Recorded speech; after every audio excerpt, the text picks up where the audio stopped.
forward tomorrow with tariffs, with imposing tariffs?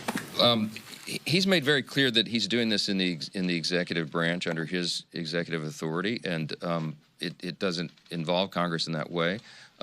Look, you have to trust the president's instincts on the economy, okay? And why? This isn't blind faith. Remember what he accomplished in the first administration. Before COVID, we had the greatest economy in the history of the world, not the U.S., the whole world. Every demographic was doing better because we cut taxes, we cut regulations, and we made a better economic environment for everybody to succeed. And he is going about that same plan to bring that about, and tariffs is a component of that.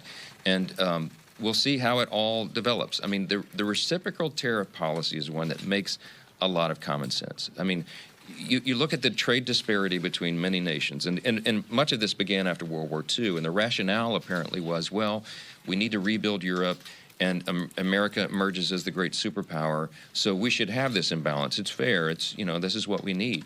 Well, that carried on for generations, and we're well beyond World War II now, and this is a different world. It's a much more integrated, complex economy, and the president's absolutely right when he says that we have to think about America's interest first, because if we don't, we're not going to maintain our status as the great superpower.